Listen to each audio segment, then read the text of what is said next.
கிராம மிஷனரி இயக்கம் வழங்கும் கிராமிய நேரம் என்ற இந்த நிகழ்ச்சிக்கு உங்களை அன்புடன் வரவேற்கிறோம். கிராம மிஷனரி இயக்கம் கடந்த 27 ஆண்டுகளாக சிறுவர் மற்றும் வாலிபர் மத்தியில் ஊழியம் செய்து வருகிறது. 800க்கும் மேற்பட்ட மிஷனரிகளோடு தமிழ்நாட்டில் உள்ள 38 மாவட்டங்கள் உட்பட ஆந்திரா, ஒடிசா, கர்நாடகா, சத்தீஸ்கர், ஜார்க்கண்ட் மற்றும் மத்திய பிரதேசம் ஆகிய மாநிலங்களிலும் நற்செய்தி பணியை செய்து வருகிறது.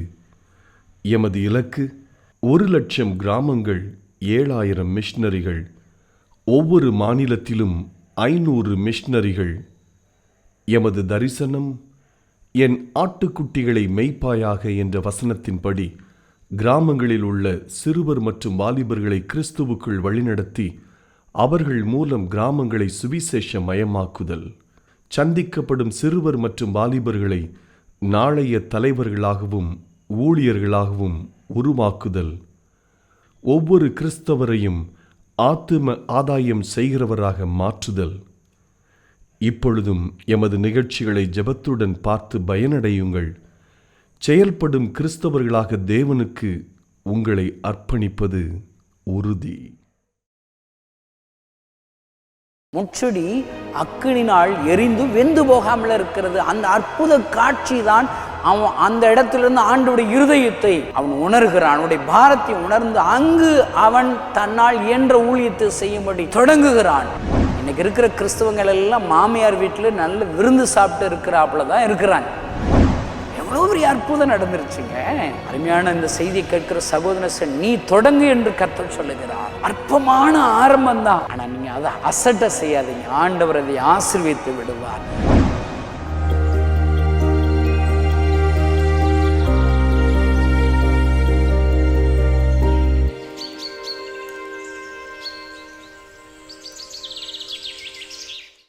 நீங்கள் யாராக இருந்தாலும் சரி, நீ ஆண்டவருக்கு ஏதாயிலும் செய்ய தொடங்க வேண்டும். என்ன தொடங்கணும்? நல்ல கிறிஸ்தவனா வாழ தொடங்குங்க. நல்ல ஒரு ஜெப கிறிஸ்தவனா ஜெபிக்க தொடங்குங்க. நல்ல ஊழியம் செய்ய தொடங்குங்க. முதல்ல நீங்க கொடுக்க தொடங்குங்க.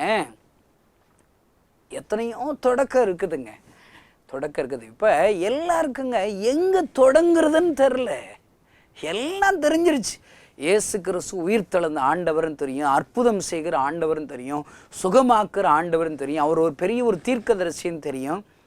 எல்லாம் தெரிஞ்சு ஆனால் ஒன்றுமே செய்யாமல் இருக்கணும். அதான் ஒரு தொடக்கம் இல்லைங்க. இந்த செய்தியை கேட்கிற கிறிஸ்துவ நண்பர்களே, இன்றைக்கு நீ தொடங்க வேண்டும் என்று ஆண்டவர் உனக்கு சொல்லுகிறார். அல்லேலூயா. பாருங்களேன், மோசஸை பெரிய ஒரு தலைவனாக முன்குறிச்சு அவன் பிறந்த உடனே செத்து போயிருக்கணுங்க. அவன் சாவுலேருந்து ஆண்டவர் மீட்டெடுக்கிறார். ஒரு நல்ல அம்மாவை கொடுத்து 3 மாதம் அந்த அம்மா இவனை ஒழிச்சு வைக்கிறாங்க. ஜெபத்தோடு கூட ஒரு நைல் நதியில் அவனை விட்டுறாங்க. அவனை ஆண்டவர் யார் கைகளில் வளர்க்க கொடுக்குறார்? ராஜாத்தி கைகளில். அரண்மனையில் மோசஸ் வளர்றான். இவ்வளோ அற்புதம் செஞ்சு வளர்ந்து எதற்காக? கனி கொடுக்கணும், ஊழியம் செய்யணும். மோசஸ் எகிப்தில் இருக்கிற லட்சக்கணக்கான ஜனங்களை விடுதலை கொடுக்கணுங்கிறதுக்காக தான் ஆண்டவர் மோசைக்கு ஜீவனை கொடுக்குறான். அவன் என்ன செய்கிறான்? போய் மாமியார் வீட்டில் போய் நல்ல கல்யாணம் முடித்து அம்பாட்டுக்கு விருந்து பண்ணி அம்பாட்டுக்கு இருக்கிறான். எல்லாத்தையும் ஆண்டவர் சித்தத்தை மறந்துட்டான். இன்றைக்கி இருக்கிற கிறிஸ்தவங்கள் எல்லாம் மாமியார் வீட்டில் நல்ல விருந்து சாப்பிட்டு இருக்கிறாப்புல தான் இருக்கிறாங்க. ஐயா, உனக்கு ஒரு ஊழியம் இருக்குதுங்க, நீ அதை தொடங்கணுங்க. நிறைய பேர் தொடங்கணுங்கிறதுக்காக உபவாசம் இருந்து ஜெபிச்சுக்கிட்டு இருப்பாங்க. நான் என்ன செய்யணும்? நான் செய்ய போகிற ஊழியத்துக்கு என்ன பேர், எப்படி ஊழியம் செய்யணும், என்ன விதமான ஊழியம் செய்யணும், எங்கே ஊழியம் செய்யணும். ரைட்டு தாங்க. முதல்ல ஒரு தொடக்கம் இருக்கணுங்க. நீங்கள் கொஞ்சத்தில் உண்மையில்லைவனா உங்களால் இயன்றதை முதல்ல செய்ய தொடங்குங்க. ஆண்டவர் உங்களை சரியான பாதையில் வழி நடத்துவாருங்க. பாருங்களேன், மோசஸுடைய தொடக்கம் எங்கே வருது தெரியுமா? முச்செடியின் நடுவில் இருந்து ஆண்டவர் பேசுகிறார். முச்செடி அக்கினினால் எரிந்து வெந்து போகாமல் இருக்கிறது. அந்த அற்புத காட்சி தான் அவன் அந்த இடத்திலிருந்து ஆண்டவருடைய இருதயத்தை அவன் உணர்கிறான். அவனுடைய பாரத்தை உணர்ந்து அங்கு அவன் தன்னால் இயன்ற ஊழியத்தை செய்யும்படி தொடங்குகிறான். நான் தொடங்குகிறேன் என்று அங்கு மோசஸ் தொடங்குகிறான். லட்சக்கணக்கான ஜனங்களை ஆண்டவர் விடுவிக்கிறார். ஒருவேளை கிறிஸ்தவ குடும்பங்களில் இருக்கிற வாலிபர்களை இன்னைக்கு ரட்சிக்கப்படுவது அரிதாக இருக்கிறது. அப்புறம் எப்படிங்க கிராமத்தில் இருக்கிற வாலிபர்கள் ரட்சிக்கப்படுவாங்க? ஐயோ, இவ்வளோ பேர் எப்படி கூப்பிடுறது? நீங்கள் முதல்ல பெரிய இலக்கு விட்டுருங்க. ஒன்றால் என்ன செய்ய தொடங்க முடியும்? அருமையான தெய்வடிப்பிள்ளை, நாம் செய்ய வேண்டியதை நம்ம செய்ய தொடங்கணுங்க. ஆண்டவர் செய்கிறதெல்லாம் அவர் செய்ய தொடங்குவார். அல்லேலூயா. இந்த கணேசன் 27 வருஷம் முன்னாடி இந்த ஊழியத்தை சின்னதாக செய்ய தொடங்கினேன். எவ்வளோ பெரிய அற்புதம் நடந்துருச்சுங்க. அருமையான இந்த செய்தியை கேட்கிற சகோதரன், நீ தொடங்கு என்று கர்த்தர் சொல்லுகிறார். அற்பமான ஆரம்பம்தான், ஆனால் நீங்கள் அதை அசட்டை செய்யாதீங்க. ஆண்டவர் அதை ஆசீர்வதித்து விடுவார். எல்லாரும் கண்களை மூடி நாம் ஜெபிக்கலாம். பரலோகத்தில் இருக்கிற எங்கள் அன்பு தகப்பனை, எங்களோடு கூட பேசின இந்த வார்த்தைகளுக்காக நன்றி செலுத்துகிறோம். நீ தொடங்க வேண்டும் என்று எங்களுக்கு கற்றுக் கொடுத்த இந்த பாடத்திற்காக ஸ்தோத்திரம். இந்த செய்தி கேட்கிற ஒவ்வொருவரும் இந்த நாளில் உமக்காக ஏதாயிலும் செய்ய தொடங்கட்டும். தன்னால் என்ற ஊழியத்தை செய்ய தொடங்கட்டும். தன்னால் என்ற காணிக்கையை உம்முடைய ஊழியத்திற்கென்று கொடுக்க தொடங்கட்டும். ஆண்டவரே, அந்த ஆரம்பத்தை, அந்த தொடக்கத்தை நீர் ஆசீர்வதிப்பீராக. அவர்களை நாளைய லட்சங்களுக்கு தலைவர்களாக, ஒரு மோசஸாக அவர்களை மாற்றுவீரான்னு சூಚಿப்பிக்கிறோம். ஆசீர்வதிக்கிறேன் அப்பா, இயேசுவின் நாமத்தினால் பிதாவே, ஆமென். இயேசுவின் செல்லங்கள். சங்கீதம் 103 1-10. என் ஆத்துமாவே கர்த்தரை ஸ்தோத்திரி, என் முழுமே அவருடைய பரிசுத்த நாமத்தை ஸ்தோத்திரி. என் ஆத்துமாவே கர்த்தரை ஸ்தோத்திரி, அவர் செய்த சகல உபகாரங்களையும் மறவாதே. அவர் மகரங்களை எல்லாம் மறைத்து உன் நோயெல்லாம் குணமாக்கி உன் பிராண அழுக்குளிர்க்கு மீட்டு கிருபையினாலும் இரக்கத்தினாலும் சுட்டி நம்மையாவும் வளர்த்து தேய்க்கிறார். கழுக்கு சமமாய் உன் வயது நம்முடைய வாழ்வப்பில் ஆகிறது. உடற்படியாக்கும் கர்த்தர் நீதி நாட்டை செய்கிறார். அவர் தமது வழிகளை மோசைக்கும் தமது கிளைகளை சிறு புத்தருக்கும் தெரிய பண்ணார். அவர் உடுக்கும் நடக்கும் நீதி சார்ந்தும் மிகுந்த கிருபையும் உள்ளவர். அவர் எப்பொழுது கலந்து கொள்ளார், என்றைக்கும் கூம் கொண்டிறார். அவர் நம்முடைய பாவங்களுக்கு தக்கதாக நமக்கு செய்யாமலும் நம்முடைய அக்கிரமங்களுக்கு தக்கதாக நமக்கு செய்யக்கட்டாமலும் இருக்கிறார். இயேசுவின் செல்லங்கள். தேவன் மனிதனும் குலக்காரியாகவும் ஒன்றுமில்லை. லூக்கா 1:37. இயேசுவின் செல்லங்கள். அப்பாவின் நன்மை நான் என்ன சொல்ல தரமாறி போன போல் பின் தொடர்ந்தீரே. நான் பாறை சேர்த்து விழுந்த போல் தூக்கித்தீரே. உன் கலவி தும்மை நான் உரை தள்ளினே. இந்த உலகை என்று கண்டு நான் தரமாறே. இயேசு அப்பா உம்மை விட்டால் ஒழிந்தோனே. இயேசு அப்பா உம்மை விட்டால் ஒழிந்தோனே. மீண்டும் மீண்டும் அப்பா ஒழிந்தோனே. மீண்டும் மீண்டும் அப்பா ஒழிந்தோனே. பேரி நம்பிக்க அப்பாவின் நம்மை நான் என்ன சொல்ல என்னை சுற்றி எத்தனை பெரிந்துமே பணப்பருத்தி புதப்பது எல்லாருமே. என்னை சுற்றி எத்தனை பெரிந்துமே பணப்பருத்தி புதப்பது எல்லாருமே. பலவிந்து கண்டு நான் தரமாறினே. இயேசு அப்பா உம்மை விட்டால் ஒழிந்தோனே. இயேசு அப்பா உம்மை விட்டால் ஒழிந்தோனே. மீண்டும் மீண்டும் அப்பா மீண்டோனே. மீண்டும் மீண்டும் அப்பா ஒழிந்தோனே. இன்னும் என் பேரின் நம்பிக்கை இயேசு அப்பாவின் நம்மை நான் செல்லத்துள்ள. இயேசுவின் செல்லங்கள். This is the day, let the Lord us pay, let the Lord us pay. We will be nice, glad in me.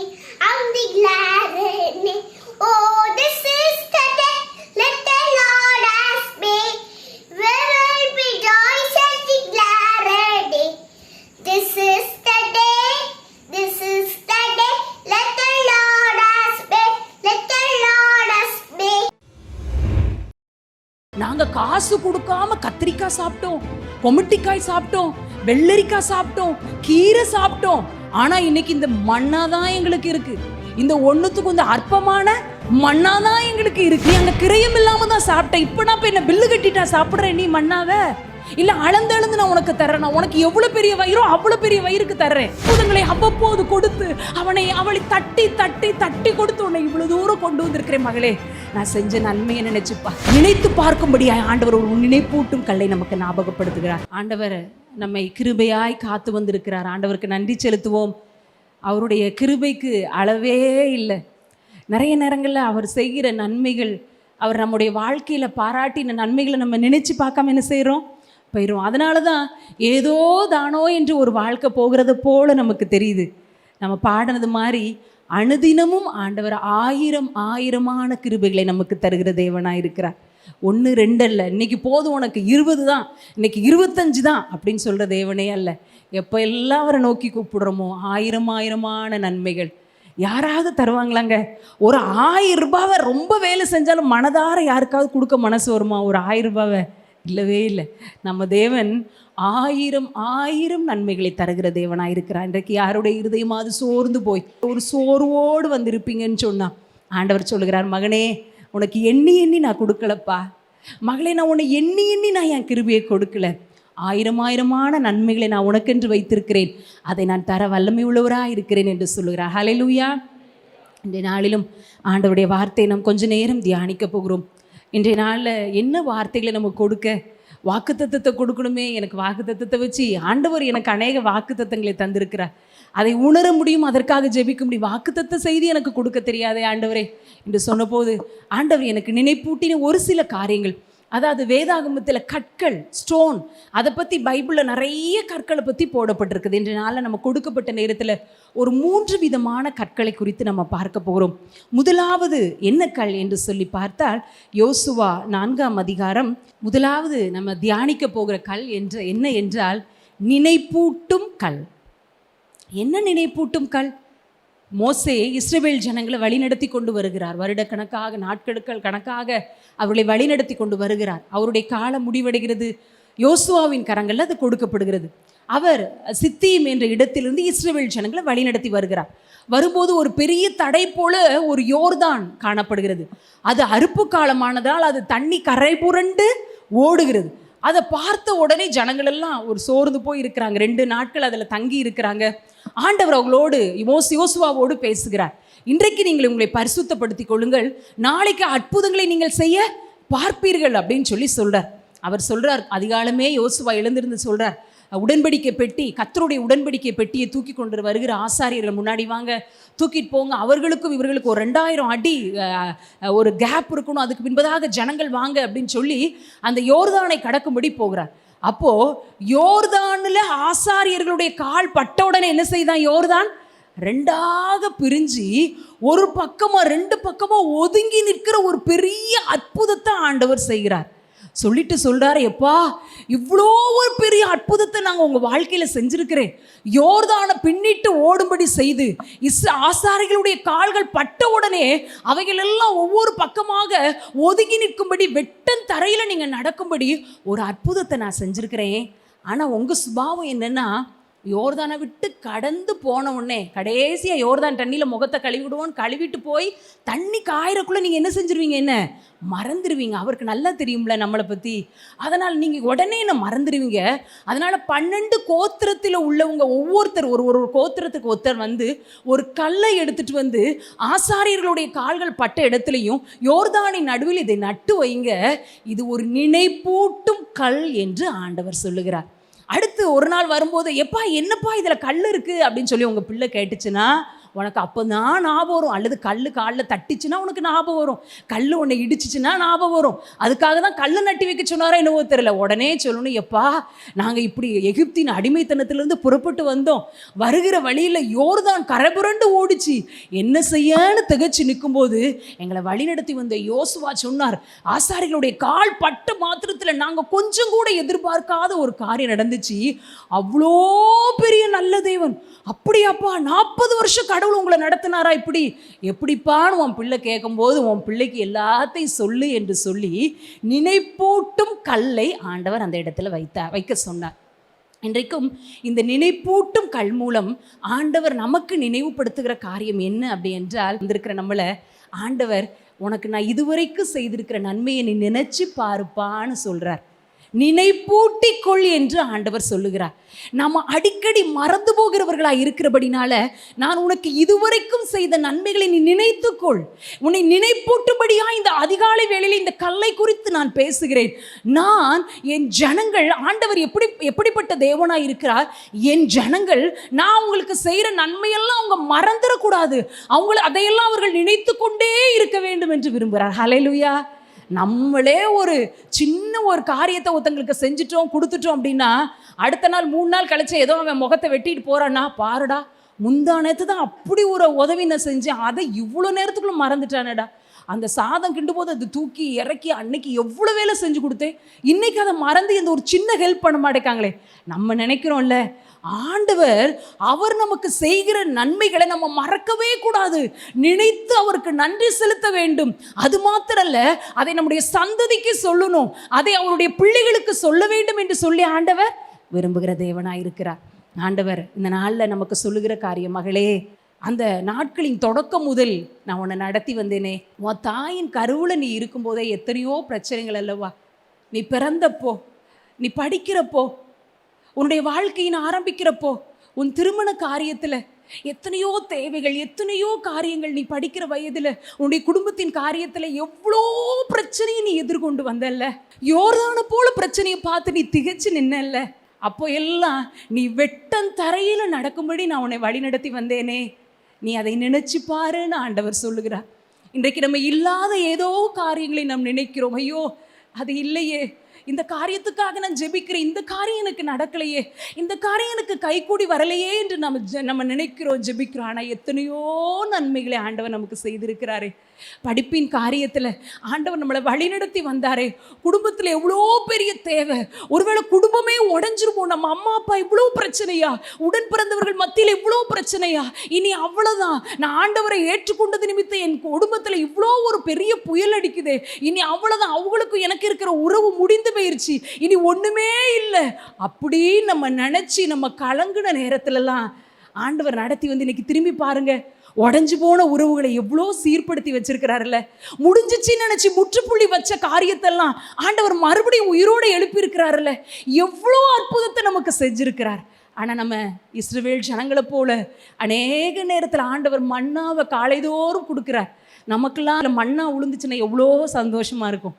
Kitchen duty கிடையாது, அண்ணன்மார் சமைச்சிட்டாங்களான்னு எட்டி பார்க்க தேவையில்லை, டீ வந்துருச்சான்னு பார்க்க தேவையில்லை, கொண்டு வான்னு சொல்ல தேவையில்லை, ஏதோ ஒரு எதிர்பார்ப்பு, அண்ணனுக்கு காய்கறி வாங்கணும்னு தேவையில்லை, கடன் அடைக்கணும்னு தேவையில்லை.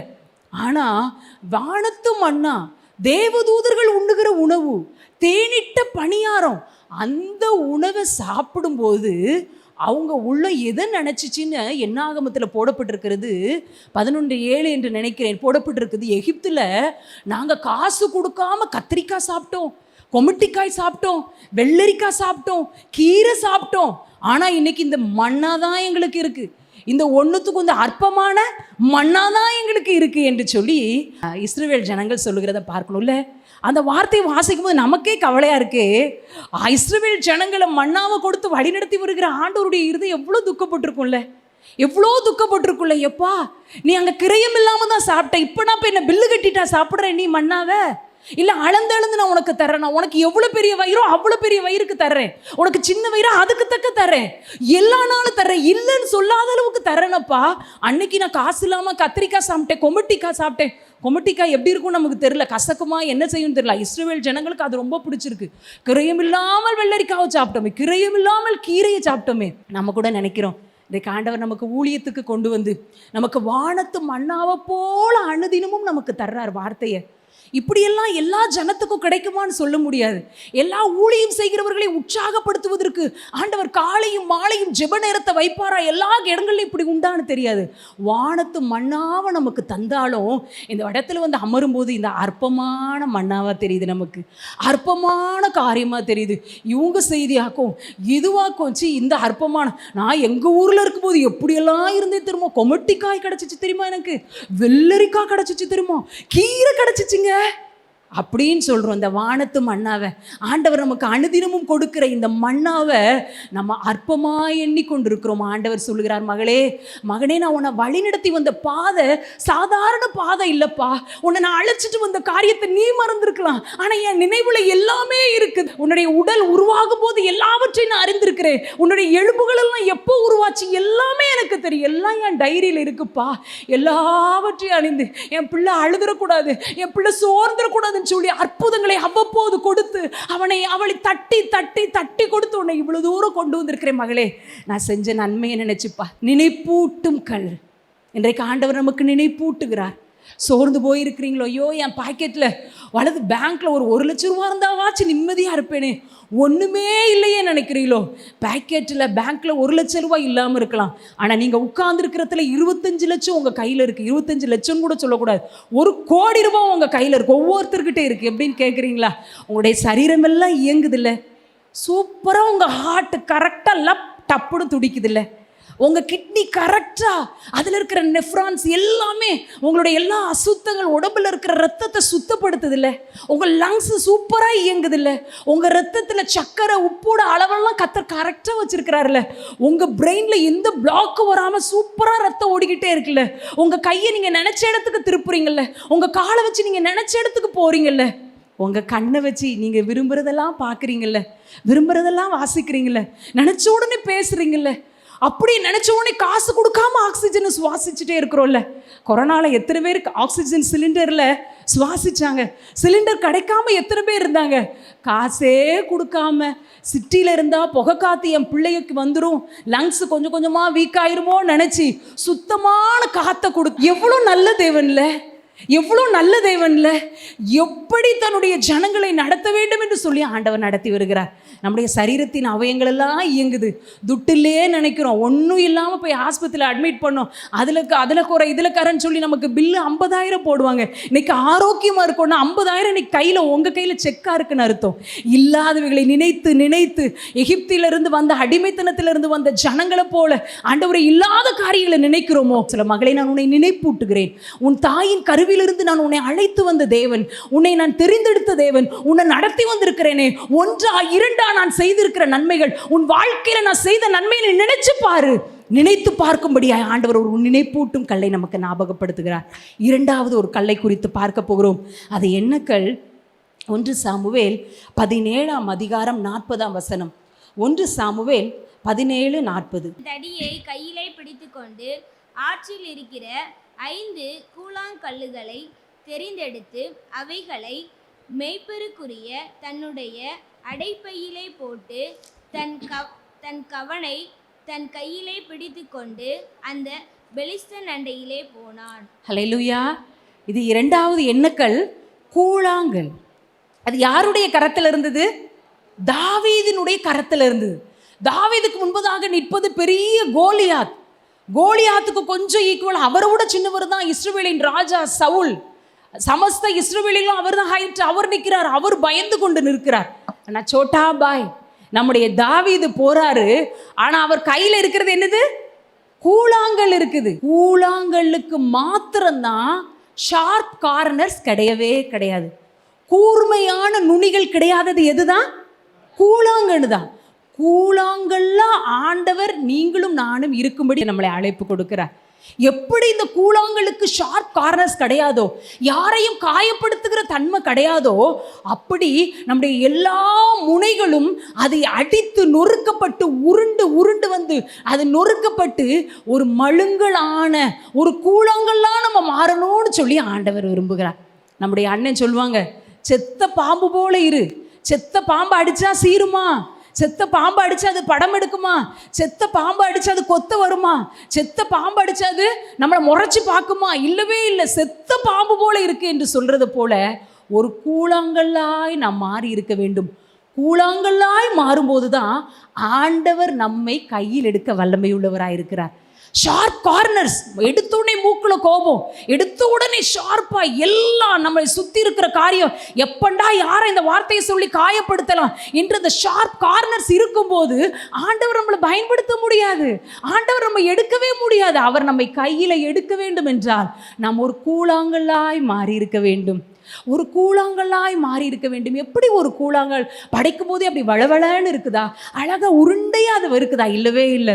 பாறைகள்லாம் வெடிச்சு, ஒருவேளை மலைகள்ல இருந்து அந்த சின்ன சின்ன பார்ட்டை உடஞ்சி அங்கே இங்கே இடிபட்டு உருண்டு பிறண்டு தண்ணி அடிச்சுட்டு வந்து ஆற்றுக்கு வந்து நான் அங்கேருந்து இன்னொரு மலையில் இன்னொரு இடத்துக்கு வந்து படாத பாடுபட்டு தான் அந்த ஆத்தங்கரையில் அந்த 5 கூழாங்கல் கடந்திருக்கு. அதை தாவீது எடுத்தார். இன்றைக்கு நம்ம கேட்குறோம் ஆண்டவர்கிட்ட, ஆண்டவரே ஏன்பா என்னை இப்படி போட்டு உருட்டுறீங்க, ஏன்பா இப்படி போட்டு இடிக்கிறீங்க, ஆண்டவரே அங்கே திரும்பினால் இடி இங்கே திரும்பினால் இடி, ஒரே இடியா இருக்குதே ஆண்டவரே ஏன்னு கேட்ட ஆண்டவர் சொல்வார், மகளே மகனே இன்னும் கொஞ்சம் ஷார்ப் கார்னர்ஸ் எல்லாம் உனக்கு இருக்குப்பா, அதை நான் கையில் எடுக்க முடியாது.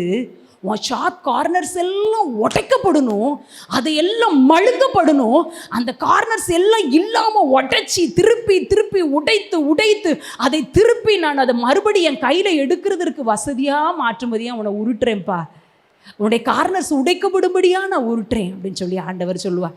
ஒருவேளை யோசேப்போட வாழ்க்கையை நம்ம பார்த்தோம்னா எத்தனை எத்தனை உருட்டப்பா, எத்தனை இடி, மத்தாளத்துக்காக 2 பக்கம், யோசேப்புக்கு எல்லா பக்கமும், அன்னைமார் பக்கம் திரும்பினா இது, ஒரு வீட்டுக்கு வந்தால் அங்கே இடி, அங்கேருந்து இன்னொரு இடத்துக்கு போனால் இன்னொரு இடி, எல்லா கார்னர்ஸையும் யோசேப்பை சுற்றி இருக்கிற எல்லா கார்னர்ஸையும் சகோதரர்களிடத்தில் எதிர்பார்த்த எதிர்பார்ப்புகள் என்கிற கூர்மையான நுனி உடைக்கப்பட்டது. குடும்பத்தின் மேலே வைத்திருக்கிற பாசம், குடும்பத்தின் மேலே அவன் தன்னுடைய தகப்பன் வைத்திருக்கிற எல்லா அன்பு எதிர்பார்ப்புகள் எல்லாம் உடைச்சி உடைச்சி செய்யாத தப்புக்காக மறுபடி உடைச்சி, செஞ்ச தப்புக்காக நம்ம திட்டு வாங்கும் போதே நம்ம இருதயமெல்லாம் உடைஞ்சு போயிடும். ஐயோ இப்படி செஞ்சுட்டோமே, செய்யாத தப்புக்காக ஒரு பெரிய தண்டனையை பெறார், அசிங்கப்படுறார். அதன் மூலம் ஆண்டவர் உடைக்கிறார், உடைச்சி உடைச்சி உடைச்சி ஒரு நாள் கூழாங்கல்லாம் மாறிட்டாரு. ஒரே ராத்திரியில் ஆண்டவர் கையில் எடுத்து எகிப்துக்கே அதிபதியாய் உயர்த்தி விட்டார். ஹல்லேலூயா ஹல்லேலூயா. ஆண்டவர்கிட்ட கேளுங்க, ஆண்டவரே என்கிட்டையும் ஷார்ப் கார்னர்ஸ் இருக்குப்பா, என்கிட்டையும் மாமிச சுபாவம் இருக்கு ஆண்டவரே, என்னை பயன்படுத்துங்கன்னு நான் சொல்கிறேன். ஆனால் நான் இன்னும் கூழாங்கல்லாம் மாறலை. என் வார்த்தையில் நான் ஒருத்தங்களை காயப்படுத்துகிறேன், என் செய்கையில் நான் ஒருத்தரை காயப்படுத்துகிறேன், என் எழுத்தில் நான் காயப்படுத்திடுறேன், என் பார்வையில் காயப்படுத்திடுறேன் ஆண்டவரே, என் நடக்கையில் நான் உங்களை காயப்படுத்திடுறேன் ஆண்டவரே. என் ஷார்ப் கார்னர்ஸ் எல்லாம் உடைக்கப்படணும் ஆண்டவரே, என் ஷார்ப் கார்னர்ஸ் எல்லாம் உடைத்து என்னை மழுங்கடிக்கப்பட்ட உடைக்கப்பட்ட ஒரு ஒரு கூழாங்கல்லாம் நீங்கள் என்ன மாற்றிருங்கன்னு சொன்னோன்னா ஆண்டவர் நம்மை மாற்ற வல்லமை உள்ளவராக இருக்கிறார். நீங்களும் நானும் கூழாங்கல்லா என்னைக்கு மாறுறோமோ அன்னைக்கு ஆண்டவர் நம்மை உயர்த்துவதற்கு, அன்று ஆண்டவர் நம்மை பயன்படுத்துவதற்கு ஏற்ற நாளாகிவிடும். உங்கள் உள்ளத்தை யோசிச்சு பாருங்க, என்கிட்ட இன்னும் ஷார்ப் கார்னர்ஸ் இருக்கா? இந்த ஜல்லி கல்லெல்லாம் பார்க்குறோம், கார்னர்ஸ் நிறைய இருக்குது, போட்டு நெத்தியில் பாயிண்ட்டாக அடித்தோன்னா முடிஞ்சு சோழி. அப்படி ஷார்ப் கார்னர்ஸ் என்கிட்ட இருக்குதா? என்ன ஒரு கூழாங்கல்ல போல மாற்றுங்க ஆண்டவரே. எது ஷார்ப் கார்னர்ஸ்? மாம்ச சுபாவங்கள், கண்களின் இச்சை, மாம்சத்தின் இச்சை, ஜீவனத்தின் பெருமை. சாதாரணமாக நினச்சிடக்கூடாது இந்த காரியத்தை. ஜீவனத்தின் பெருமைங்கிற ஒரு ஷார்ப் கார்னர். இன்னும் எந்த விதமான ஆசைகள், எல்லா கார்னர்ஸும் உடைக்கப்பட வேண்டும். உடைக்கப்பட்டு உடைத்து உடைத்து உடைத்து உருவாக்குகிற பொழுது, கண்ணீர் சிந்தி சிந்தி அந்த முனைகளெல்லாம் உடைத்து உருவாக்குகிற போது, அண்ணால் இப்படி தான் உடைச்சார் ஆண்டவர், இப்படி தான் உருவாக்குனார். ஐயோ ஆண்டவர், இவ்வளோ அடியா, இவ்வளோ வார்த்தைகளினால நான் இவ்வளோ கேட்கணுமா, இவ்வளோ பிரச்சனையா, ஊரார் பேசுகிறாங்க, வீட்டுக்குள்ளே பேசுகிறாங்க, இவ்வளோ பிரச்சனையா. அவள் கண்களிலிருந்து கண்ணீர் வடிந்து கொண்டே இருந்தது. ஆண்டவர் அவளை உருவாக்கும்படி பல ஆண்டுகளை எடுத்தார். ஆண்டவர் அவருடைய காரியங்கள் எல்லாம் உடைக்கும்படி, அவருடைய இருதயத்தை உடைக்கும்படி, அவருடைய காரியங்கள், அவளுடைய ஆசையை உடைக்கும்படி. எனக்கு ஒரு பிள்ளை வேணும்னு கேட்டு அடுத்த ஆண்டவர்கிட்ட சொல்லல, ஆண்டவரே கர்த்தருக்கென்று ஒரு பிள்ளையை கேட்கும்படி அவளுடைய ஆசைகளை உடைத்து உடைத்து உடைத்து ஒரு கூழாங்கல்லாம் மாற்றினார். அன்றைக்கு எழுப்புதலின் மகன் சாமுவேலை தேவன் கொடுத்தார். இன்றைக்கு இந்த கூழாங்கல் நம்மகிட்ட என்ன காரியத்தை சொல்லுகிறது தெரியுமா? நீங்களும் என்ன மாதிரி மாறிட்டீங்கன்னா ஆண்டவர் உங்களை கையில் எடுத்துவார். கோலியாத் மாதிரி பெரிய பிரச்சனை இருந்தாலும் உங்களை வச்சு ஆண்டவர் ஜெயித்துருவார். துப்பாக்கி இல்லை, ஈட்டி இல்லை, பட்டயம் இல்லை. தாவீது சொல்றான், நான் ஈட்டியோட பட்டயத்தோடு உன்கிட்ட வரல, தேவனுடைய நாமத்தினால உன்கிட்ட வர்றேன்னு சொல்றான். கூழாங்கல் இருந்தா போதும் அவர் கைக்கு. பெரிய ஷார்ப்பா இருக்கிற ஒரு வெப்பன் அவருக்கு தேவையில்லை, சாதாரண கூழாங்கல் இருந்தா போதும். காலுக்கு கீழே இருக்கிற கூழாங்கல் இருந்தா போதும். இன்றைக்கு யோசிக்கிறீங்களா, நான் காலுக்கு கீழே தான் இருக்கிறேன், என்னை எப்படி பயன்படுத்த முடியும்? எல்லாரும் கையில் எடுக்கிற ஒரு கணத்துக்குரிய பொருளா நான் இல்லையே, கணத்துக்குரிய நபரா இல்லையே, திறமையுள்ள நபரா இல்லையே, நான் வெறும் மண்ணு தானே, நான் வெறும் கல்லு மாதிரி இருக்கிறேனே என்று சொல்லி நினைக்கிறீர்களா? உங்களுடைய ஷார்ப் கார்னர்ஸ் உடைக்கப்படும் என்றால் அது ஆண்டவருடைய கரத்தில் எடுக்கப்படும். பெரிய அரக்கனான கோலியாத்தை ஆண்டவர் வீழ்த்தும்படி அந்த கூழாங்கல்ல பயன்படுத்தினது போல இந்த உலகம் என்கிற பாவம் என்கிற பிசாசை வெல்லும்படி, உலகத்தின் அதிபதியை வெல்லும்படி ஆண்டவர் உங்களை கையில் எடுக்க போகிறார். விசுவாசிக்கிறவர்கள் ஆண்டவர் காலையிலேயே சொல்லலாமா, ஆண்டவரே நான் கனத்துக்குரியவனா இல்ல, பெரிய காரியத்தை நான் செய்யல, பெரிய திறமை இல்லை, ஆனா நான் ஒரு மண்ணு ஆண்டவரே, நான் ஒரு கல்லு ஆண்டவரே, காலுக்கு கீழே தானே ஆண்டவரே நான் இருக்கிறேன். ஆனாலும் குனிந்து நம்முடைய கூழாங்கல்லை எடுத்து தேவன் பயன்படுத்த வல்லமை உள்ளவராய் இருக்கிறார். அவ்வளவு ஒரு தேவனை நம்ம ஆராதித்துக் கொண்டிருக்கிறோம். ஒரு ராஜா எதை தேடுவார்? ஒரு பெரிய யுத்தத்திற்கு போகிற ஒரு மனுஷன் எதை தேடுவார்? ஒரு வாளை தேடுவார், ஈட்டியை தேடுவார், அம்பு தேடுவார். ஆனா நம்ம தேவன் ஒரு பெரிய கோலியாத்தை வீழ்த்தும்படி ஒரு கல்லை தேடுறாரு. ஒரு கல்லு தேவையா? ஆனால் அந்த கல் உடைக்கப்பட்டிருக்க வேண்டும், அந்த கல் மழுங்கடிக்கப்பட்டிருக்க வேண்டும். அந்த கல் கரத்தில் எடுக்கும் போது தேவனுடைய பலத்தினால செய்யப்படும் பொழுது அது பெரிய காரியத்தை செய்தது. முழு இஸ்ரவேல் கூட்டமும் கோலியாத்துடைய பலத்தை தான் பார்த்தாங்க. ஆனால் தாவீது மாத்திரம் கோலியாத்தோட பலவீனத்தை பார்த்தா. எங்கே இருக்கு அவனுடைய பாற்று? எந்த பாற்று வெளியில் தெரியுது? நெற்றி. இன்றைக்கு நம்ம உலகத்தினுடைய பலத்தை பார்க்குறோம். ஐயோ உலகம் என்ன மேற்கொண்டுருமே, பிரச்சனை இவ்வளோ பெருசாக இருக்குதே, பலத்தை பார்த்து பார்த்து பயந்து கொண்டு இருக்கிறோம். சாதாரண டேவிட், ஒரு சின்ன டேவிட் கோலியாத்தோட பலவீனத்தை பார்த்தான். இன்றைக்கும் ஆண்டவர் அப்படிப்பட்ட கிருபைகளை, உலகத்தை ஜெயிக்கிறதுக்கு நம்ம பிறந்தவங்க. ஒரு வாசகம் இருக்கும், ஒருவேளை முயற்சிக்கு, அதாவது சரித்திரத்தில் யார் இடம் பிடிப்பாங்க அப்படின்னு சொன்னால் ஜெயித்தவர்கள் இடம் பிடிப்பாங்களாம், தோற்றவர்கள் கூட இடம் பிடிப்பார்களாம். ஆனால் முயற்சிக்காதவங்க இடம் பிடிக்க முடியாதான் இல்லை? ஆண்டவரே நான் ஒன்றும் தான் இல்லை, ஆனால் நான் முயற்சிக்க போகிறேன், தேவனுக்காக ஏதாவது செய்யும்படி நான் என்னை ஒப்பு கொடுத்துருக்கிறேன். ஒவ்வொரு நாளும் ஜெபத்தில் ஆண்டவருடைய பாதத்தை நம்ம பிடித்துக்கிட்டு வந்தோன்னு சொன்னால் பெரிய கோலியாத்துகளை வீழ்த்தும்படி ஆண்டவர் உதவி செய்வார். மூன்றாவதாக ஒரு கல்லை குறித்து நம்ம பார்த்து முடிக்க போகிறோம். என்ன கல் அது? மார்க்கு 16:2-4. மூன்றாவது பார்க்கிற கல் புரட்டி போடப்பட்ட கல். நமக்காக புரட்டி போடப்பட்ட கல். மகதலேனா மரியாள், மற்ற மரியாள்கள் எல்லாம் ஆண்டவருடைய சரீரத்திற்கு தைலங்களை பூசும்படி, வாசனை திரவியங்களை பூசும்படி ஆண்டவர் அடக்கம் பண்ணப்பட்ட அந்த கல்லறையின் இடத்துக்கு வரும்படி 3ஆம் நாள், அதாவது ஓய்வு நாள் முடிந்து மறுநாள், வாரத்தின் முதல் நாள் காலை வேளையிலே அவரை தேடி அதிகாலையில் வர்றாங்க. வரும்போது சொல்லிட்டு வராங்க, ஏன்னா அரிமத்தியாவூர் யோசேப்பு பிலாத்து விடத்திலிருந்து இயேசு கிறிஸ்துவின் சரீரத்தை வாங்கி கண்மலையில் மேல் வெட்டப்பட்ட அவருடைய அந்த புதிய கல்லறைக்குள்ளே வைத்துட்டு ஒரு பெரிய கல்லை புரட்டி வைக்கிறார். அது மகதலேனா மரியாள், மற்ற மரியாள்கள் எல்லாம் பார்க்குறாங்க. இப்போ ஆண்டவருக்காக ஆயத்தம் பண்ணப்பட்டாயிற்று. அவருக்கு வாசனை திரவியங்களை அவருடைய சரீரத்துக்கு வைக்கும்படி அவங்க வர்றாங்க. வர்ற வழியில் இருட்டு தான். இப்போவாது டார்ச் லைட் இருக்குது. ஒன்றுமே இல்லாத காலம், பெண்களுக்கு உரிமைகளெல்லாம் மறுக்கப்பட்ட காலத்தில் கூட துணிவோடு எழுந்து அதிகாலை வேளையில் ஆண்டவர் தேட வராங்க. வரும்போது சொல்லிக்கிட்டே வராங்க. மகதலேனா அக்கா சொல்கிறாங்க, இன்னொரு யோசேப்பு தாயுடைய மரியாள்கிட்ட சொல்கிறாங்க, அக்கா கல் பெருசாக இருந்துச்சக்கா, எப்படிக்கா அதை தள்ள போகிறோம்? அதை தள்ளுனா தானே ஆண்டவருடைய சரீரத்துக்கு நம்ம கொண்டு வந்ததெல்லாம் வைக்க முடியும் அப்படின்னு பேசிக்கொண்டே வர்றாங்க. வந்து பார்த்தா அவங்களுக்காக கல் புரட்டப்பட்டு இருக்கிறத பார்த்தாங்க. ஹல்லேலூயா. இன்றைய நாளிலும் நம்ம நினைக்கிறோம், ஐயோ இந்த மாதத்தின் தேவைகள் இவ்வளோ இருக்கே, இந்த மாதத்தில் எனக்கு வேலை செய்ய பலன் இருக்குமா? இந்த மாதத்தில் என் குடும்பத்தின் காரியத்தை நான் பார்க்கறதுக்கு பலன் இருக்குமா? என் தொழிலின் காரியத்தில் நான் பார்க்கறதுக்கு, என்னுடைய பிரச்சனைகள், என்னுடைய கடன் பாரங்கள் ஒரு பெரிய கல்லை போல இருக்குதே, என் பிள்ளைகளுடைய திருமண காரியம், என் குடும்பத்தினுடைய காரியம், இதையெல்லாம் பார்க்கறதுக்கு ஆண்டவர் ஒரு பெரிய கல்லை போல இருக்குதே, அதை எனக்காக யார் அதை புரட்டுவா? என் கடன் அரைக்கிறதுக்கு யார், என் அண்ணன் தம்பி யாராவது உதவுவாங்களா? என் பிள்ளையினுடைய திருமணத்துக்கு யாராவது ஒரு காரியத்தை செய்ய மாட்டாங்களா? என் பிரச்சனை மாறுறதுக்கு என் கூட இணைந்து யாராவது எனக்கு உதவி செய்ய மாட்டாங்களா என்று சொல்லி ஏக்கத்தோடு ஒரு வேளை நாம் இந்த நாளை நம்ம துவக்கலாம். ஆண்டவர் சொல்லுகிறார், மகளே உனக்காக மனிதர்களை வைத்து இல்ல, தேவதூதன், வானத்திலிருந்து வந்த தேவதூதன் அந்த கல்லை புரட்டி தள்ள போடுவதை நீ காண்பா இந்த மாதத்துல. அது சாதாரண கல் அல்ல, அது முத்திரையிடப்பட்ட கல். அது சாதாரண கல்லல்ல, கவர்மெண்ட் முத்திரை இருக்கு. அதோடு சேர்ந்து காவலாளர்கள் அதை காத்து கொண்டு இருக்கிறாங்க. யாரும் புரட்டிடக்கூடாது, நமக்கு நன்மை வரக்கூடாது என்று சொல்லி சட்டங்கள் இருக்கலாம், முத்திரை போடப்பட்டு இருக்கலாம். காவலாளர்கள் காத்திருக்கிறது போல அநேக நமக்கு வருகிற நன்மையை விரும்பாமல் இருக்கலாம். விரும்பாதவர்கள் இருந்தாலும் மனிதனை கொண்டு அல்ல, ஒரு மனுஷனை வச்சு அந்த கல்லை தள்ளலையப்பா, அங்க இருக்கிற நீங்க போர்ச்ச கொஞ்சம் தள்ளுங்கப்பா, இடுக்கத்துக்குள்ள போயிட்டு வந்துடும். இல்ல, நீ வரும் முன்பதாகவே நீ எதிர்பார்க்க இருக்கிற காரியத்தை நான் செய்வேன், மனிதர்களை கொண்டு அல்ல, என்னுடைய பரலோகத்திலிருந்து பதில் வரும் என்று சொல்லி ஆண்டவர் சொல்லுகிறார். மனிதர்களை நம்பி இந்த நாட்கள் இருக்கிறீங்களோ, இந்த மாதமும் பிறந்து விட்டது. போன மாசத்துல இந்த காரியம் நடந்துரும்னு நினைச்சனே, போன மாசத்துல இந்த காரியத்தும் கைகூடி வந்துரும்னு நினைச்சனே, ஆனா அதுலயே 30 நாட்கள் போய்விட்டது, புதிய மாதம் துவங்கி விட்டது. இந்த மாதத்தில் நினைக்கிற நன்மை வருமா? எனக்கு உதவி செய்யும்படி, இந்த கல்லை புரட்டும்படி யார் எனக்கு உதவி செய்வா? இந்த பிரச்சனையை மாற்றும்படி யாராவது ஹெல்ப் பண்ண மாட்டாங்களா? இந்த லீடருடைய கண்கள் இது பற்றாதா? அவருடைய எண்ணத்துல இது வந்துராதா என்று சொல்லி யோசித்துக் கொண்டிருக்கிற காரியத்தில் ஆண்டவர் சொல்லுகிறார், நான் கல்ல புரட்டி தள்ள போறேன் மகளே.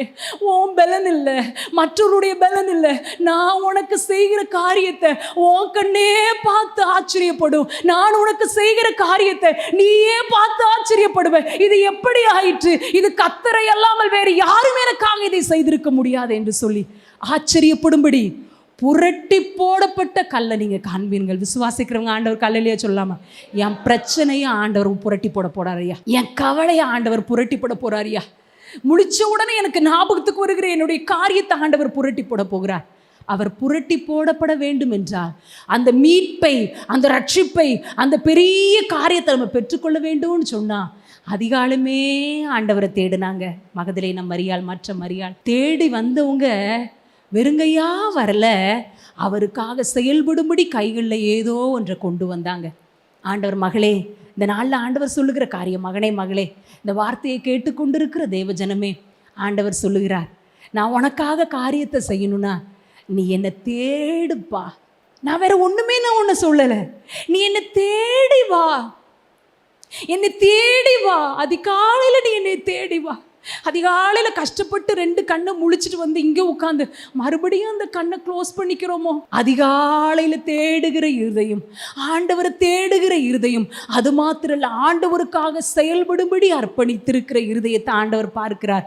அவர்களுக்கெல்லாம் ஆண்டவர் இந்த கல்லை புரட்டி தள்ள வல்லமை உள்ளவராக இருக்கிறார். இந்த அக்டோபர் மாதத்தின் முதல் நாளில் ஆண்டவர் நமக்கு சொல்லுகிற காரியம், மகளே மகனே, நீ என்னை தேடு, எனக்காக நீ முடிந்த அளவு நீ ஆயத்தப்பட்டு எனக்காக காரியங்களை செய். அவங்க அதிகாலையில் அந்த காரியத்தை செய்யணும்னு சொன்னா முந்தின நாளே ஆயத்தப்பட்டு இருக்கணும், முந்தின நாளே அந்த பொருட்களை வாங்கி வைத்து இருக்க வேண்டும், முந்தின நாளே ஒரு பிளான் இருக்கணும். ஆண்டவர் ஜெபிப்பதற்கு நம்மளை பிளான் போட சொல்றார்.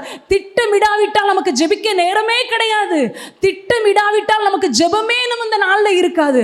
அந்த நாள் முழுவதும் நம்ம வேலைகளை செய்து கொண்டே இருக்க முடியும், வேலையினாலே அந்த நாள் முழுவதும் நமக்கு போயிடும். ஜெபமே இல்லாம, ஆண்டவரை தேடவே தேடாம நம்முடைய கிறிஸ்தவ வாழ்க்கை இந்த மாதத்தில் நம்ம ஓட்டணும்னு நினைச்சோம். அது எப்படிப்பட்டதுன்னா, பொய்க்கால் குதிரைய மாதிரி நம்ம தான் அந்த குதிரையை சுமந்துருக்கணும். நம்ம பார்த்துருக்கோம்ல, கலாச்சாரிய ஒரு நடனத்தில் பார்த்துருக்குறோம். எப்படி பொய்க்கால் குதிரை ஆட்டம், உள்ள ஒருத்தர் இருப்பாரு, அங்கே குச்சி மாதிரி 4 கம்பு இருக்கும், குதிரை இருக்கும், மேலே குதிரை முகம் இருக்கும், அது ஒரு பாரமா இருக்கும், அதை தூக்கிட்டு அவர் ஓடணும். நீங்களும் நானும் ஆண்டவரை தேடாமல் ஜெபம் இல்லாமல் நம்ம வேலையை செஞ்சோன்னா அது பொய்க்கால் குதிரையை போலதான். நம்ம தான் தூக்கிக்கிட்டு ஓடணும் இந்த மாசத்தை, நம்ம தான் வேலைகளை களைப்போடு செய்யணும், நம்ம தான் காரியங்களை மிகவும் டயர்டாயிருவோம் செஞ்சு. ஆனா ஜெபித்து அந்த காரியங்களை எல்லாம் செய்யும் போது, நமக்கு கொடுக்கப்பட்ட வேலையாக இருக்கலாம், என்ன வேலையாக இருந்தாலும் ஆண்டவரை தேடி அதை செய்யும் போது உயிருள்ள குதிரை மேல கம்பீரமா உட்கார்ந்து போவதற்கு சமாமானம். இந்த மாதத்துல பொய்க்கால் குதிரையில நீங்க போக போறீங்களா, அல்லது குதிரை மேல கம்பீரமா சவாரி செய்ய போறீங்களா?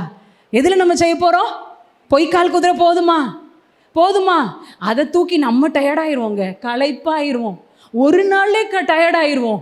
இந்த மாதம் முழுவதும் ஆண்டவர் நம்மளை நான் தூக்கி சுமைக்க உன்னை, நீ என்னை தேடினா போதும், எனக்காக நீ செயல்பட்டா போதும், உனக்காக கல்லை புரட்டுவதற்கு நான் வல்லமை உள்ளவராக இருக்கிறேன் என்று ஆண்டவர் சொல்லுகிறார். அதனால் நம்ம ஆண்டவர்கிட்ட அர்ப்பணிப்போம். ஆண்டவரே 3 விதமான கல்லை குறித்து என்கிட்ட பேசுனீங்க. நினைப்பூட்டுகிற கல், நான் ஒரு கூழாங்கல்லாம் மாறணும்னு எனக்கு கற்றுக் கொடுத்தீங்க ஏசப்பா. 3வது எனக்காக நீங்கள் கல்லை புரட்டி தள்ளிடுவீங்கன்னு எனக்கு தெரியும்ப்பா. எனக்கு புரட்டி தள்ளுறதுக்கு எந்த மனுஷருடைய பலனும் இல்லை ஆண்டவரே. எந்த மனுஷரும் எனக்கு சப்போர்ட்டுக்கு வர முடியாது ஆண்டவரே. எனக்காக நீர் கல்லை புரட்டி தள்ளி விடுவீர். இந்த மாதம் முழுவதிலும் நான் கம்பீரத்தோடு உம்மோடு நான் குதிரையில் பயணம் செய்ய போகிறேன் என்று சொல்லி ஆண்டவர் இருதயத்தை லகுவாக்கி பாரங்களை எல்லாம் தூக்கி எரிஞ்சு நமக்காக புரட்டப்பட்ட கல்லை நோக்கி பார்த்து ஆண்டவர்கிட்ட ரொம்ப லேசாக நம்மளை ஒப்பு கொடுக்க போகிறோம். இருந்த இடத்துல கண்களை மூடி, ஆண்டவரே நீர் என்னோடு எங்களோடு பேசின வார்த்தைகளுக்காக நன்றியப்பா. எவ்வளோ அன்புள்ள தேவனா நீங்கள் இருக்கிறீங்கப்பா. எவ்வளவு அன்புள்ள தேவன் ஐயா. ஆண்டவரே உமக்கு நன்றி. இந்த கல்லை யார் புரட்டுவார் என்று சொல்லி கலங்கி கொண்டு ஆண்டவரே இந்த மாதத்தின் தேவையை எப்படி சந்திக்க போகிறோம், இந்த கடன் பிரச்சனையை எப்படி சந்திக்க போகிறோம், இந்த காரியத்தில் யார் எங்களுக்காக கல்லை புரட்டுவார், யாருடைய உதவியை கேட்க என்று போன்ல இருக்கிற ஆண்டவரே கான்டாக்ட்ஸ் நண்பரெல்லாம் நாங்கள் பார்த்து கொண்டு இருக்கிறோம்ப்பா. ஆனால் எங்கள் கான்டாக்ட் பரலோகத்தில் இருக்கும்போது உன்னதத்திலிருந்து ஒத்தாசை வரும் என்பதை நாங்கள் அறிந்திருக்கிறோம். எங்களுக்கு ஒத்தாசை வரும் பர்வதமாகிய உம்மை நோக்கி பார்க்கிறோம். ஆண்டவரே இந்த மாதத்தின் ஒவ்வொரு நாட்களும் ஒவ்வொரு மணித்துளியும் ஒவ்வொரு நொடியும் கர்த்தர் எங்கள் பிள்ளைகளை சுமந்து கொண்டு வருவீராக. எங்களுக்காக புரட்டப்பட்ட கல்லை நாங்கள் காணும்படி உம்முடைய பரலோகத்தின் தேவதூதர்களை எங்களுடைய வாழ்க்கையில் அனுப்புவீராக என்று சொல்லி ஜெபிக்கிறோம். ஆண்டவரே இந்த மாதம் முழுவதும் உம்முடைய கிருபை எங்களை சூழ்ந்திருக்கட்டும். உங்க அபிஷேகம் எங்களை நிரப்பி இருக்கட்டும். நாங்கள் எதை செஞ்சாலும் ஆண்டவரே உங்களுக்காக செய்கிற இருதயத்தை எங்களுக்கு தந்துருங்க.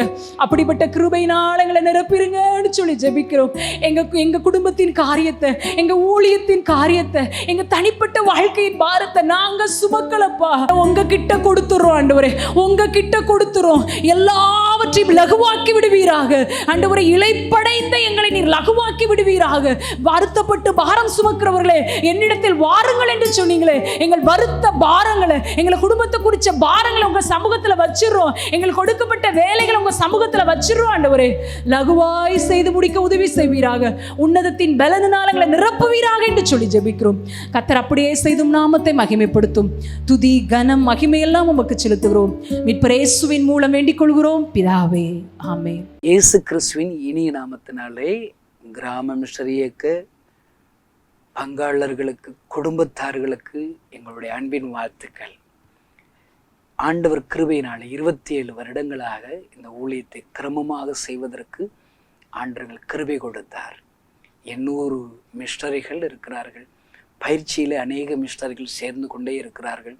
வட மாநிலத்தில் ஆந்திரா, ஒரிசா, குஜராத், சத்தீஸ்கர் என்று இந்த ஊழியத்தின் எல்லைகள் விரிவாக்கி கொண்டே இருக்கிறார். கடவுளுக்கு சித்தமானால் அடுத்த 3 வருடத்தில் வட மாநிலத்தில் மத்தியில் 500 மிஷனரிகளை எழுப்பி அவர்களை பயிற்றுவிச்சு இந்தியாவில் இருக்கிற எல்லா மாநிலத்திற்கு அனுப்பி வைக்க வேண்டும் என்று சொல்லி ஒரு பெரிய ஒரு இலக்கை ஆண்டு கொடுத்திருக்கிறார். அல்லேலூயா. இன்னும் பாருங்க, தமிழ்நாட்டில் 310 தாலுக்காக்கள் இருக்குது. இந்த 310 தாலுக்கால தேவரால் குழுக்களை எழுப்ப சொல்லி இருக்கிறார். ஆமென். அல்லேலூயா. ஒரு தாலுக்காவில் 2 தேவராட்கள் தேவை. தேவராட்கள் தாயா எழும்புனா தான் கிராமங்கள் ஆசீர்வதிக்கப்படும். தேவரால் எழும்பலையா கிராமங்கள் பாழாய் போயிடும். உங்கள் பகுதிகளில் குடும்ப பெண்களாக இருக்கீங்களா? உங்கள் பிள்ளைகளில் ஸ்கூலுக்கெல்லாம் அனுப்பிவிட்டு ஒரு 10 மணிக்கு ஃப்ரீ ஆவீங்களா? நாங்கள் எங்களுடைய ஊழியத்திற்கண்டு ஒரு சின்ன ஒரு ஜப வீட்டை வாடகைக்கு ஆயத்தப்படுத்தலாம் என்று நினைக்கிறோம். ஒருவேளை உங்கள் தாலுக்காக்களில் ஊழியத்திற்கென்று எங்களுடைய வீடை கொடுக்க ஆசைப்படுகிறோம் என்று சொல்வீர்களான நீங்கள் கொடுக்கலாம். அந்த வீட்டை நாங்கள் எப்படி பயன்படுத்துவோம்? நாங்கள் ஆண்டவர் கொடுக்குற 2 தேவராட்களை ஒவ்வொரு நாள் 10 மணிக்கு அந்த வீட்டிற்கு வரணும், அந்த ஜெப வீட்டிற்கு வரணும். 10 மணிலேருந்து 1 மணி வரைக்கும் எழுப்புதலுக்காக அவர்கள் ஜெபிப்பார்கள். ஜெபித்து முடிச்சுட்டு அவர்கள் கிராமங்களுக்கு ஊழியம் செய்யும்படி ஏதாயும் ஒரு ஊழியத்தை நிறைவேற்றிவிட்டு அவர்கள் வீட்டிற்கு சென்று விடுவார்கள். இப்படிப்பட்ட தேவரால் குழு ஊழியத்தை எழுப்ப சொல்லி இருக்கிறார். அல்லேலூயா. அந்த ஊழியத்திற்காக நீங்கள் ஜெபியுங்கள். இப்படி எத்தனையோ திட்டங்களை சொல்லிக்கொண்டே இருக்கலாம். அதில் ஒரு பெரிய ஒரு திட்டம் என்ன தெரியுமாங்க? கண்மணி பிள்ளைகள் இயேசுவுக்காக ஜெபத்திட்டம். ஆமென். அவங்க வீட்டில் வாலிப பிள்ளைகள் இருக்கிறாங்களங்க, அவங்களுக்காக தான் இந்த ஜெபத்திட்டம். வாலிப பையங்க இருக்கிறாங்களா, அவங்களுக்காக தான் இந்த ஜெபத்திட்டம். பாருங்க, ஆண்டவர் எங்களுக்கு கற்றுக் கொடுக்கிற பெரிய ஒரு சத்தியம் என்ன தெரியுமா? வாலிப பிள்ளைகளுக்கு தனி மேகசின் போட சொல்லுகிறார். அல்லேலூயா. கண்மணியை கேள் என்று மாதாந்திர இதழ். அது வாலிப பிள்ளைகளுக்கு தகுந்த ஆலோசனைகளை அந்த மேகசைனில் வெளியிடுகிறோம். வாலிப பசங்களுக்கு யோசுவாவை கேள் என்கிற ஒரு தனி மேகசைனை ஆண்டவர் வெளியிடும்படி ஆண்டவர் நமக்கு சொல்லி கொடுத்திருக்கிறார். அல்லேலூயா.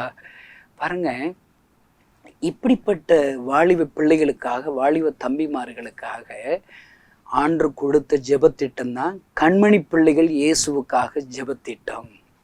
உங்கள் வாலிப பிள்ளைகளுக்காக நீங்கள் ஜெபிப்பீங்க, உங்கள் ஜெபம் போதாது, இன்னும் அநேகர் ஜெபிக்கணும். இன்றைக்கு வாலிபர்களை தான் பிசாசு வஞ்சிக்கிறான், பாவத்தில் அடிமையாக்குறான், காதல் வயப்படுத்துகிறான், போதைகளுக்கு அடிமைப்படுத்துகிறான். அவங்களுக்கு நீங்களும் நானும் பாதுகாப்பு கொடுக்க முடியாது. நீங்களும் நானும் நம்ம பிள்ளைகளோட எவ்வளவு நேரங்க இருப்போம்? ஒரு அரை மணி நேரம் இருப்போமா, 1 மணி நேரம் இருப்போமா, இல்லை 2 மணி நேரம் இருப்போமா? பிள்ளைகள் தனியாக உலகத்தில், ஸ்கூலில், காலேஜஸில் பல மணி நேரம் உங்களுடைய நண்பர்கள் கூட தான் இருக்கிறாங்க. அந்த நண்பர்கள்லாம் நல்லவங்களா? அவங்க மூலியமாக பொய் சொல்கிறது எப்படி, லவ் பண்ணுறது எப்படி, போதை மாத்திரைகளை எப்படி யூஸ் பண்ணுறது, இப்படி எல்லாம் அவர்கள் நண்பர்களுமாக கற்றுக்கொண்டு பிசாசு அவளை வஞ்சித்து விடுவான். இதற்கு என்ன செய்யணும்? ஆண்டவர் தாங்க ஒரே வழி. அவர்களுக்காக ஒவ்வொரு நாளும் பேர்களை சொல்லி ஜெபிக்க வேண்டும் என்று சொல்லி ஆண்டவர் எங்களுக்கு பாரம் கொடுத்தார். இதை கேட்கிற அருமையான பெற்றோர்களை, இந்த ஜெபத்திட்டத்தில் உங்கள் பிள்ளைகளை இணைங்க. அல்லேலூயா. நானும் என் ஊழியக்காரர்களும் ஜெபக்குழுக்களும் உங்கள் பிள்ளைகள் பேர் சொல்லி ஜெபிச்சுக்கிட்டே இருப்போம். கடவுள் சித்தமானால் ஒரு பிறந்த நாள் அன்று விசேஷ ஜெப குறிப்புகளை சொல்லி உங்கள் பிள்ளைகளுக்காக நாங்கள் ஜெபிக்க ஆயத்தமாக இருக்கிறோம். இந்த ஜெபத்திட்டத்தில் இணைங்க. இந்த ஜெபத்திட்டத்தில் இணைகிற உங்கள் பிள்ளைகளுக்கு நாங்கள் வெளியிடுகிற மாதாந்திர இதழை, மேகசினை உங்களுக்கு வாட்ஸ்அப் மூலியமாகவோ அல்லது ஒருவேளை புஸ்தக வடிவிலோ உங்களுக்கு அனுப்பி வைப்பதற்கு நாங்கள் ஆயத்தத்தோடு இருக்கிறோம். ஒருவேளை ஆண்டவர் இந்த ஜெபத்திட்டத்தில் இணைவதற்கு நாங்கள் என்ன செய்யணும் அப்படி ஒரு கேள்வி கேட்டிங்கன்னா, உங்களுக்கு ஆண்டவர் பாரம் கொடுப்பாரானால் உங்கள் பிள்ளைகள் சார்பாக கிராமங்களில் இருக்கிற வாலிப தம்பிமார்கள், வாலிப பிள்ளைகள் ஆண்டவரை அன்பை ருசி பார்ப்பதற்கென்று வருடத்திற்கு ஒரு 1000 ரூபாயோ அல்லது உங்களால் இயன்ற காணிக்கைகளோ நீங்கள் கொடுத்து நீங்கள் உதவலாம். அல்லேலூயா. நீங்கள் அப்படி உங்கள் பிள்ளைகள் மூலியமாக நீங்கள் கொடுக்குற அந்த காணிக்கை வச்சு நாங்கள் என்ன செய்வோம், அவங்களுக்கு இலவசமாக அந்த மேகசினை அனுப்பி வைப்போம். அவர்களை இப்படிப்பட்ட வாலிபர் முகாம்கள், நாங்கள் உலக சிறு வாலிபர்கள் பங்கு வருவதற்கு அந்த காணிக்கைகளை எங்கள் பயன்படுத்தலாம். அவர்களுக்கு முழு வேதாங்கள் வாங்கி கொடுப்பதற்கு நீங்கள் உங்கள் பிள்ளைகள் பேரிலே பொருதனையோடு கொடுக்கிற இந்த காணிக்கையை நாங்கள் பயன்படுத்துவதற்கு ஆயத்தத்தோடு இருக்கிறோம். ஐயா, அம்மா, நீங்கள் வாங்கலை, கிறிஸ்தவ நண்பர்களே நீங்கள் வாங்கலை, நம்ம இணைந்து ஏசப்பாவுடைய ராஜ்யத்தை கட்ட, அவருடைய கண்ணீரை துடைப்ப, அவருடைய கனப்படுத்துவோம். அல்லேலூயா. இதை குறித்து உங்களுக்கு எந்த ஆலோசனை வேணாலும் என்னோடு எங்களுடைய ஊழியக்காரர்களோடு கூட தொடர்பு கொள்ளலாம். இன்றைக்கு கண்மணி பிள்ளைகள் இயேசுவுக்காக இந்த ஜெபத்திட்டத்தில் இணைந்து கொள்ளுங்கள். கர்த்தர் உங்களை ஆசீர்வதிப்பார். உங்கள் பிள்ளைகளை நாளைய தலைவர்களாக, சாட்சிகளாக ஆண்டவர் மாற்றி கொடுப்பார். ஆமென்.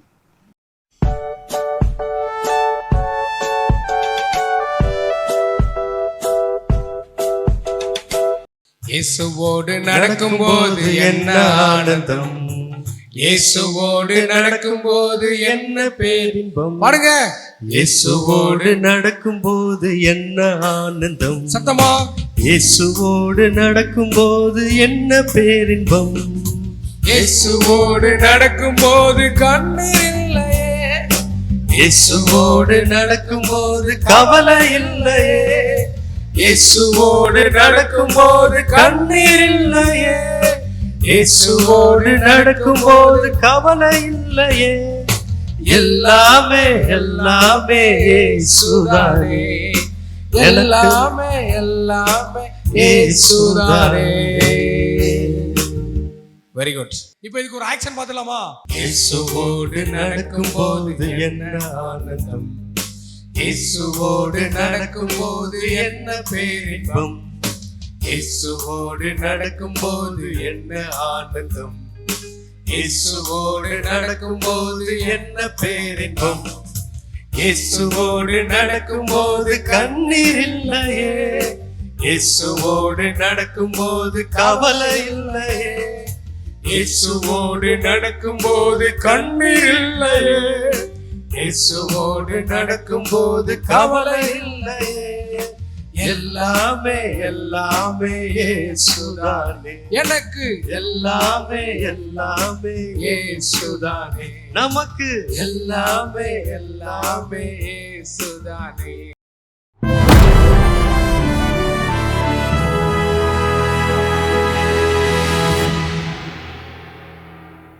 இயேசுவின் நாமத்தில் கிராம மிஷனரி இயக்கத்தின் சார்பாக அன்போடு கூட வரவேற்கிறேன். நம்முடைய வாழ்க்கையில் நம்ம எல்லாருமே இன்றைக்கி இருக்கிறது காட்டில் இன்னும் ஒரு சமாதானத்தை தேடுகிறோம். இன்னும் தேவனுடைய கிருபைகளை வேணும்னு சொல்லி நம்முடைய வாழ்க்கையில் எல்லாருமே எதிர்பார்க்கிறோம். அதற்கு தேவன் வைத்திருக்கிற ஒரு வழியை நீங்கள் தெரிந்து கொள்ள வேண்டும். 2 பேதுரு 1:2 எழுதப்பட்டிருக்கிறது, தேவனையும் நம்முடைய கர்த்தராகிய இயேசுவையும் அறிகிற அறிவினால் உங்களுக்கு கிருபையும் சமாதானம் பெருக கடவது. இங்கே சொல்லப்பட்ட சத்தியம் என்ன? இயேசு கிறிஸ்துவை உங்களுக்கும் தெரியும், எனக்கும் தெரியும். நம்முடைய பிதாவாகிய தேவனுடைய அன்பு எப்படிப்பட்டது என்பதை நாம் ருசித்திருக்கிறோம், அது நம்ம அறிந்திருக்கிறோம். ஆனால் நமக்கு எல்லாம் தெரிஞ்சிருச்சு அப்படின்னு நம்ம ஒரு நாள் நினச்சிடக்கூடாது. அவரை அறிகிற அறிவிலே வளர வேண்டும் என்று சொல்லி இந்த வசனம் சொல்லுகிறது. இன்றைக்கி எனக்கு ஒரு அளவில் தெரியும், உங்களுக்கு ஒரு அளவில் தெரியும். நீங்களோ நானோ இந்த அளவிலே நின்று விடக்கூடாது. இந்த மகிமையான தேவனை இன்னும் அறிந்து கொள்ள வேண்டும். அதில் நம்முடைய வாழ்க்கையின் கிருபையும் சமாதானமும் பெருகக்கூடிய ஒரு கிருபையை ஆண்டவர் வைத்திருக்கிறார். நாம் வேதத்தை ஏன் அனுதினம் வாசிக்கிறோம், ஏன் தேவனை இன்னும் அறிய தேடுகிறோம்? இந்த கிருபை சமாதானத்திலே நாம் இன்னும் வளரும்படியாக என்பதை நாம் மனதில் கொள்ள வேண்டும். உலகத்தில் இன்னைக்கு இருக்கிற பிரச்சனைகளுக்கான காரணம் என்ன? மனிதர்கள் தேடிக்கொண்டே இருக்கிறார்கள். எங்கேருந்து பிரச்சனைகள் வருது உலகத்தில்? ஏன் மனுஷனால் உலகத்தில் சந்தோஷமாக இருக்க முடியல? ஏன் வியாதிகள், மரணம்னு ஒன்று ஏன் உலகத்தில் இருக்குது? கவலை கண்ணீர்னு ஏன் ஒன்று இருக்குது? இதற்கு மனிதன் விடை தேடிக்கொண்டே இருக்கிறான். ஃபிலாசபர்ஸ் இதுக்கு விடை தேடிக்கொண்டே இருக்கிறார்கள். விஞ்ஞானிகள் விடை தேட முயற்சிக்கிறார்கள். ஆனால் யார்கிட்ட தெரியுமா அந்த பதில் இருக்குது? கையிலே பரிசுத்த வேதத்தை வைத்து நம்பி வாசிக்கிற ஒவ்வொரு கிறிஸ்தவனுக்கும் அதற்குரிய பதில் மிக எளிமையாக பைபிளில் கொடுக்கப்பட்டிருக்கு. பைபிளில் முதல் பக்கங்களில் பார்க்கிறோம், மனிதன் ஏதேன் தோட்டத்தில் அங்கே எந்த ஒரு வியாதி, மரணம், கவலையின்றி வாழ்ந்து கொண்டிருக்கிறான். ஆனால் என்னைக்கு தேவன் செய்யக்கூடாது என்று சொன்ன ஒரு காரியத்தை செய்தானோ பாவம் மனிதனுக்குள் வர ஆரம்பித்து விடுகிறது. தேவனை இந்த பாவம் பிரித்து விடுகிறது. ஏதேன் தோட்டத்திலிருந்து மனிதன் வெளியேற்றப்படுகிறான். ஆண்டவர் சொல்கிறார், இனி நீ நெற்றி வேர்வை சிந்திதான் நீ சாப்பிட வேண்டியிருக்கும். நீ என்னதான் பிரயாசப்பட்டாலும், நீ கஷ்டப்பட்டு விளைச்சலுக்காக போராடுவ, அங்கே முள் வந்து உன் காலை குத்தும். பெயின், வேதனைகள் உலகத்தில் இருக்கும். குழந்தை ஆண்டவருடைய ஒரு கிஃப்ட் அது. ஆனால் அது பிறக்கும்போது நீ வேதனையோடு பெறுவாய் என்று ஏவாளை பார்த்து சொல்லுகிறார். இன்னும் சொல்கிறாரு, நிறைய பூமி சபிக்கப்பட்டிருக்கும் அப்படின்லாம் ஆண்டவர் சொல்லுகிறத நம்ம பார்க்குறோம். அப்போ உலகத்தின் பிரச்சனைகளுக்கு காரணம் என்ன? நம்ம கையில் இருக்கிற வேதம் ஆண்டவர் கொடுத்திருக்கிற தெளிவான பதில் என்ன? பாவம். மனிதன் பாவம் செய்து தேவனை விட்டு பிரிந்து விட்டான். அங்கேருந்து தான் அத்தனை பிரச்சனைகள் ஆரம்பமாகிறது. அப்போ இந்த மனிதனுடைய பிரச்சனைக்கு வேறு வழிகளே தீர்வு காண முயற்சிப்பது பரிதாபமான விஷயம். பணம் நிறையா வந்துட்டால் சந்தோஷமாயிருமா? சம்பாதித்து தேடி பார்க்கிறார்கள். ஒரு காலத்தில் சாலமோனை போல விரக்தி ஆகி விடுகிறார்கள். என்னத்திலிருந்து என்னத்தை, எல்லாம் மாயை என்று சொல்லி கசந்து கொள்ளக்கூடிய ஒரு அனுபவம் ஒருவேளை வரலாம். இன்னும் எத்தனையோ காரியங்கள் இருக்கலாம். அப்போ இந்த உலகத்தில் இருக்கிற அடிப்படை பிரச்சனை, மறுபடியும் சொல்லுகிறேன், தேவனும் மனிதனும் இவர்களுக்கு இடையே இருக்கிற உறவு. இதுதான் வாழ்க்கையில் முதலாவது யோசிக்க வேண்டிய ஒன்று. அந்த உறவு பாவத்தினால் அருந்து விடுகிறது. எல்லா பிரச்சனைகளும் உலகத்தில் வர ஆரம்பிக்கும். கிராம மிஷனரி இயக்கத்தின் நாகர்கோவில் கிளையில் கிராம ஆசீர்வாத ஜெப மையம் பிரதிஷ்டை செய்யப்பட உள்ளது. நாள் மார்ச் 20 காலை 11:30 மணி அளவில். இடம் ராஜாஸ் பில்டிங் மாடியில், WCC ஜங்ஷன், நாகர்கோவில். பிரதிஷ்டை ஜெபமும் தேவ செய்தியும் சகோதரர் K. டேவிட் கணேசன் அவர்கள். உங்கள் அனைவரையும் அன்புடன் அழைக்கிறோம். மேலும் தொடர்பு கொள்ள வேண்டிய அலைபேசி எண்கள் 8838402959 மற்றும் 9501204222. ஈரோடு, சேலம், திருமண்டலம் CSI ரொசட்டா ஜென் ரப் நினைவாலயம் நடத்தும் லெந்து கால உயிர்மீட்சி கூட்டங்கள். நாள் மார்ச் மாதம் 22, 23, 24 வெள்ளி, சனி மற்றும் ஞாயிற்றுக்கிழமைகளில் நேரம் தினமும் மாலை 7 மணி முதல். தேவ செய்தி சகோதரர் கே. டேவிட் கணிசன் அவர்கள். இடம் CSI ரொசட்டா ஜென் ரப் நினைவாலயம், KK நகர், ஈரோடு. ஒவ்வொருவரும் இக்கூட்டத்தில் குடும்பமாய் கலந்து கொண்டு தேவ ஆசீர்வாதத்தை பெற்றுச் செல்லுங்கள். மேலும் தொடர்பு கொள்ள வேண்டிய எண் 9698683659 9787768683. சென்னை கோயம்பேட்டில் கிராம மிஷனரி இயக்கம் நடத்தும் அற்புத மாலை நாள் மார்ச் 21ஆம் தேதி வியாழக்கிழமையன்று. நேரம் மாலை 6 மணி முதல். தேவ செய்தியாளர் சகோதரர் கே. டேவிட் கணேசன் அவர்கள். இடம் India campus, crusade for Christ, Kamarajar தெரு, விஜயகாந்த் கல்யாண மண்டபம் எதிரில், அரசு மேல்நிலைப் பள்ளி அருகில், கோயம்பேடு, சென்னை. மேலும் தொடர்புக்கு கிராம மிஷனரி இயக்கம் 9424932250 9840047927. நீங்கள் ஒவ்வொருவரும் இக்கூட்டத்தில் பங்கு பெற்று அற்புத விடுதலையும் தேவ ஆசீர்வாதத்தையும் பெற்று செல்ல அனைவரையும் அன்புடன் அழைக்கிறோம்.